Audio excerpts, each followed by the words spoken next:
Most readers pass over this detail without hesitation, not because it is hidden, but because it feels familiar enough to escape attention.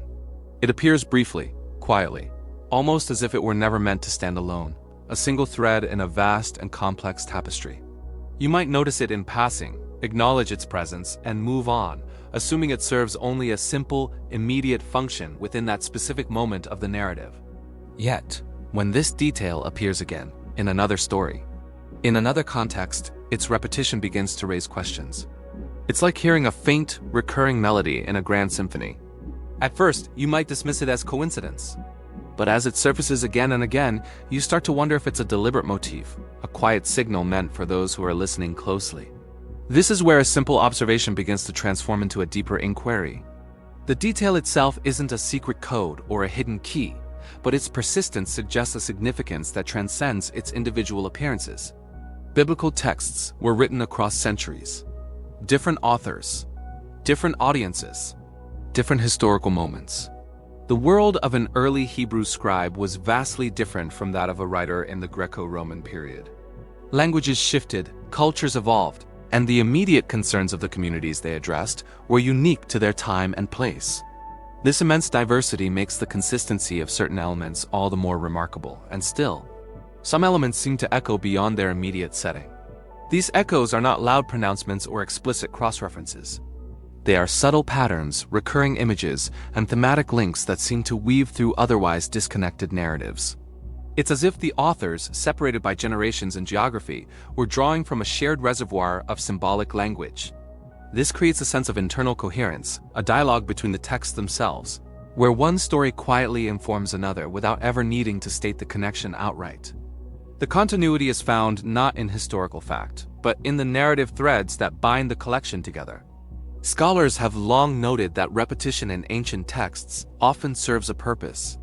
In oral cultures, where stories were spoken and heard far more often than they were read, repetition was a vital tool for memory and emphasis. But it was also more than that. It was a way to create rhythm, to build narrative tension, and to guide the audience toward a particular focus. Repetition wasn't a flaw or a sign of limited vocabulary. It was a sophisticated literary device. It signals to the listener, "Pay attention here. This is important." It invites the audience to connect the dots, to see the present moment in light of a past one. So, when we encounter a specific detail reappearing across different books of the Bible, it's not simply redundant. It's an invitation, not to provide answers, but to invite reflection. It asks us to pause and consider the relationship between the stories, to look for the thematic resonance that the repetition creates. This is where the interpretive journey truly begins, because a single pattern can open the door to multiple layers of meaning. Some interpret this detail symbolically, seeing it as a representation of a larger theological concept.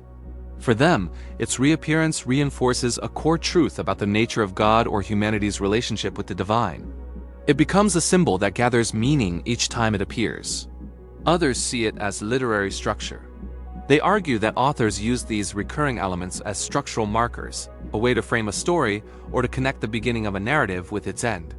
It functions like a literary bookend, providing a sense of closure or cyclicality.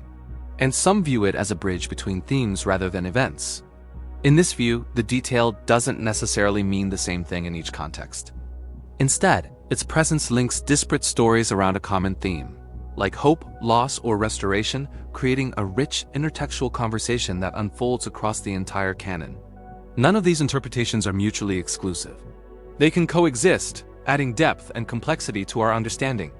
What makes these patterns compelling is not certainty, but continuity.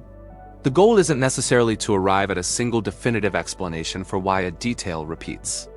In fact, the absence of a simple answer is what makes the exploration so rewarding. It moves us away from a search for static facts and toward an appreciation for dynamic meaning. The power lies in the recognition of a persistent thread running through the ages. They remind us that meaning can unfold gradually. A story or a detail that seems straightforward at first can reveal new depths when seen in conversation with another.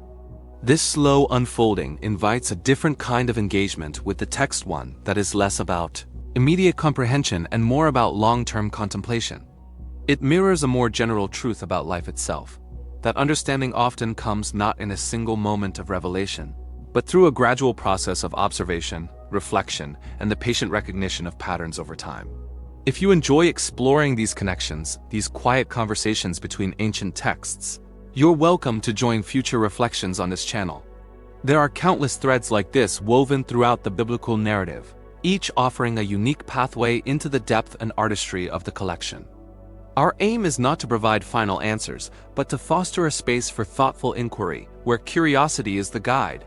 By tracing these patterns, we can develop a richer appreciation for the literary and theological sophistication of these texts, seeing them not just as a source of doctrine, but as a masterpiece of narrative, art that continues to reward close and careful reading. We hope you'll be a part of that ongoing conversation. Perhaps the question is not what this detail explains, but why it continues to appear. Shifting the question in this way moves us from a demand for information to a posture of contemplation. Instead of asking, what does it mean? We can ask, what does it do? What effect does this repetition have on the reader? How does it shape our understanding of the characters and the themes at play? This approach acknowledges that the purpose of a literary device might be more about its impact than its definition. The detail's persistence might be designed to stir a sense of wonder, to create a feeling of familiarity across unfamiliar stories, or to gently guide our attention toward a deeper underlying theme that the author wants us to feel rather than just understand. The question itself becomes a tool for deeper engagement. What do you think this repetition invites us to notice?